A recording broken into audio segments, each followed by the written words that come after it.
बालाकोट की air strike हुई 2019 में, तब भी यही कहानी रटी कि साहब वो तो घने जंगल में था, जंगल में मोर नाचा किसी ने ना देखा। अब हमने दिखा के मारा। किस्मत इसकी अच्छी है कि आखिरी मिनट पे किसी दूसरे कमरे में चला गया और बच गया। अनिल चौहान एक बहुत सुलझे हुए, बहुत ठहराव वाले, बहुत विनम्र स्वभाव के जनरल हैं, और as chief of defence staff उनका पहला दायित्व है कि वो तीनों सेनाओं को, सशस्त्र सेनाओं, आर्मी, नेवी, एयरफोर्स को हार्मोनाइज करें इकट्ठा लड़ाने के लिए।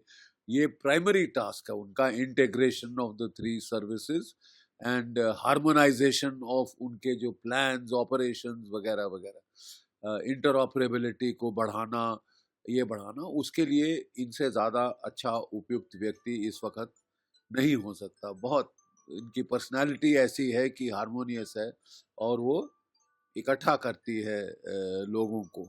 नहीं तो कई लोग थोड़े से डिविजिव हो जाते हैं, एब्रेसिव हो जाते हैं। ये बहुत, उसके लिए बहुत बहुत उपयुक्त है। ये ईस्टर्न आर्मी के कमांडर रह चुके हैं, और जैसे वो कह रहे हैं कि सेना में कोई किसी किस्म का परिवारवाद वगैरह सवाल ही नहीं आता। You are selected on your merit.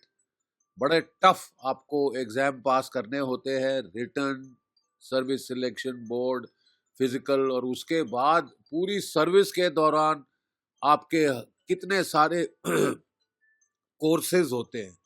ठीक है, आपको उनमें अच्छा करना पड़ता है। जो टॉप करता है वही ऊपर जाता है। जो आपकी पलटन में परफॉर्मेंस है वो हर साल मॉनिटर की जाती है, आपको ग्रेड किया जाता है क्वांटिटेटिवली, और वो ग्रेडिंग के ऊपर यानी पॉइंट, डेसिमल पॉइंट्स पे फर्क पड़ जाता है, प्रमोशन मिली या ना मिली, या सिलेक्टिव अपॉइंटमेंट्स मिली या ना मिली।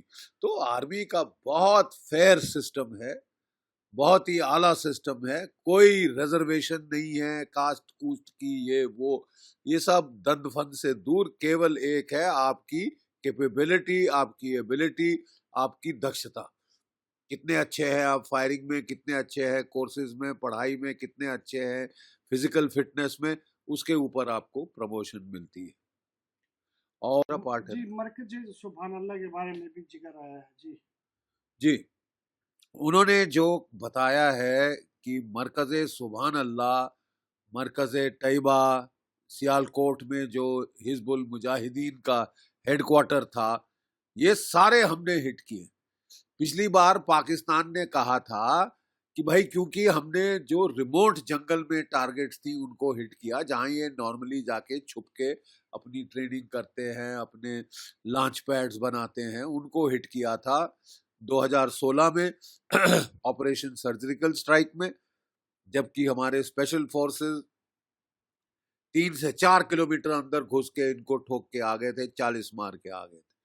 लेकिन क्योंकि वो रिमोट लोकेशंस थी, जंगल था, आबादी नहीं थी, मीडिया नहीं था, इन्होंने बोला साहब कुछ नहीं हुआ, कहीं नहीं हिट किया है, ऐसे ही कहानी बोल रहे।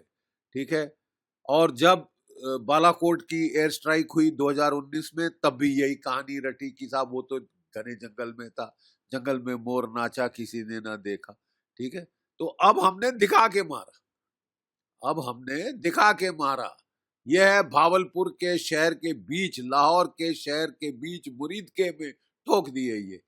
ठीक है, और जो वो कह रहे हैं कि हम इनको दिन के टाइम हिट कर सकते थे, जबकि टारगेटिंग ज्यादा आसान होती है, फोटो लेना, एविडेंस कलेक्ट करना ज्यादा आसान होता है, लेकिन हमने रात को हिट किया। सबसे पहली वजह यह थी कि रात को कोई सिविलियन वहां पे नहीं होगा, कोई भीड़ गैदरिंग, जो लोग ऐसे ही आते हैं मिलने जुलने, वो कोई नहीं होगी, कोलैटरल डैमेज नहीं होगा। और दूसरा उन्होंने कहा कि भाई हमको अपनी कैपेबिलिटीज में पूरा विश्वास था कि हम रात को भी हिट करें, 1 से 2 बजे के बीच में रात को, तब भी हमारे जो सैटेलाइट कैमराज हैं वगैरह वगैरह, इंफ्रारेड जो एबिलिटीज हैं, उससे हम रात को भी फोटोग्राफी कर सकते हैं। तो इन दो चीजों के चलते हमने ये टाइम 1 से 2 बजे का चुना। प्राइमरी रीजन था कि कोलैटरल डैमेज बच जाए, बेवजह बेकसूर कोई सिविलियन जहां तक हो सके ना मारा जाए। लेकिन साहब ये आदत से बाज आते नहीं। हम जब लड़ने जाते हैं, हम अपनी फैमिलीज थोड़ी ना साथ लेके जाते हैं कि घेरा रखें फैमिलीज को एज अ शील्ड। ठीक है, हम अकेले जाते हैं लड़ने क्योंकि लड़ाई का मैदान है, लेकिन ये अपने सारी फैमिली टब्बर शब्बर को लेके वहां बैठा हुआ था मसूद अजहर, क्योंकि उनको शील्ड की तरह इस्तेमाल करना चाहता था। और किस्मत इसकी अच्छी है कि आखिरी मिनट पे किसी दूसरे कमरे में चला गया और बच गया। और इसका बड़ा भाई, छोटा भाई, जो सब टेररिस्ट हैं, बाय द वे बड़े मशहूर टेररिस्ट हैं। 6 जो है टॉप डेजिग्नेटेड टेररिस्ट मारे गए हैं इस हिट्स में जो 9 हमने स्ट्राइक किए, और कोई 140 के करीब नॉर्मल टेररिस्ट जो छोटे रैंक के हैं वो खलास हो गए हैं इस हमले के अंदर।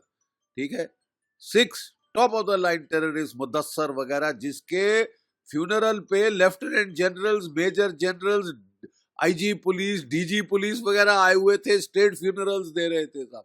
ग्लोबली डेजिग्नेटेड टेररिस्ट को साफ जाहिर करता है कि ये जो है ये मिले हुए हैं, एक ही डाल के चट्टे कट्टे हैं। ये कोई डिस्टिंक्शन नहीं हो सकती state actors and non state actors में। सारी पाकिस्तान की फौज, आईएसआई, पुलिस, वो सब लिप्त है इसके अंदर।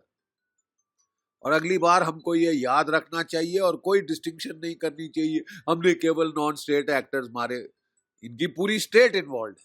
वो रिक्रूट करते हैं, वो ट्रेन करते हैं, वो हथियार देते हैं, वो इनको इन्फिल्ट्रेट कराते हैं, और फिर जब लड़ाई शुरू हो जाती है जैसे 26/11 में, वो आईएसआई के ऑफिसर हमारे इंडियन टेलीविजन देख देख के इनको गाइड करते हैं सैटेलाइट फोन पे।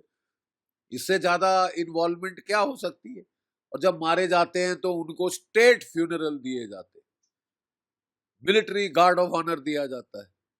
इससे ज्यादा पाकिस्तान की स्टेट की इन्वॉल्वमेंट टेररिज्म में what is a better proof? ये तो पूरा यूएन में जाना चाहिए ये फोटोग्राफ्स, और सारे देशों को हमको भेजनी चाहिए कि देख लीजिए सत्य पाकिस्तान का लिप्त है पूरी तरह से टेररिज्म के अंदर। और अगली टाइम जो स्टेट एक्टर्स हैं उनको भी हिट साथ साथ करना चाहिए कि पहले इनको मारेंगे फिर उनको मारेंगे। नहीं, ये सबक हमने भी सीख लिया है ऑपरेशन सिंदूर से। हमसे जुड़े रहने के लिए हमारे YouTube चैनल को सब्सक्राइब करें और नई वीडियो की नोटिफिकेशन के लिए बेल आइकॉन को दबाएं।